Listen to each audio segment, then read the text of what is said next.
In northern Iraq, where Kurdish fighters have taken the initiative in the ground war against Islamic State. Kurds took back the key border town of Rabia as British warplanes dropped their first bombs on jihadists nearby. RT's Paula Sleer filed this report from the front line. We're on the way to the border where ISIS militants are battling it out with Kurdish fighters known as Peshmerga. Now, we are being accompanied by the Peshmerga fighters.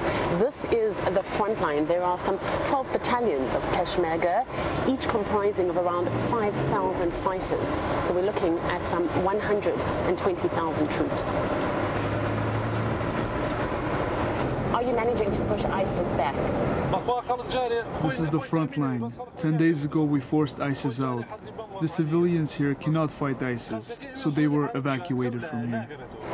This is the village of Hassan Sham. It was liberated by the Peshmerga fighters some 10 days ago. ISIS is just 5 kilometers behind us.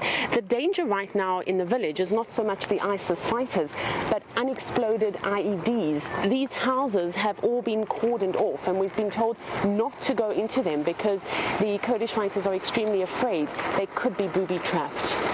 There used to be a bridge here that was destroyed by ISIS. This was to stop the advance of the Peshmerga fighters. They are now rebuilding the bridge so that they can advance forward. The city of Mosul is around 20 minutes by road from here. Here you have the town of Hassan Sham, which is completely deserted of all residents. Those that were Kurds have now sought refuge in Erbil. Many of those who were Arabs have actually joined the ISIS forces in Mosul. But for the moment, you have no residents here. What you see are only your Peshmerga fighters. We are driving through village after village that has been destroyed by weeks of fighting. This is the way to Mosul. Right now, we're about 3 kilometers away from ISIS. The Peshmerga are the ones who are determining the front line, because in this part of the country, they are the ones advancing. Now, in the distance is the ISIS town of Bashika, so that is still being held by the ISIS fighters. The road is extremely bumpy, and as we drive along, we can see the remnants of where fighting took place. This war will be over within 3 or 4 months. That's how long we need to take this region. We don't need soldiers from Europe and other countries. We just need new weaponry. Our weapons are very old, but now we're receiving new armaments from Europe and the USA. That is all we need from them.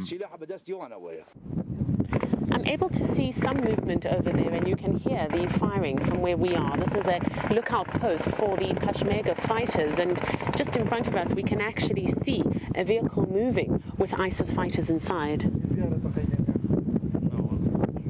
Paula Sleer, RT, on the front line, northern Iraq.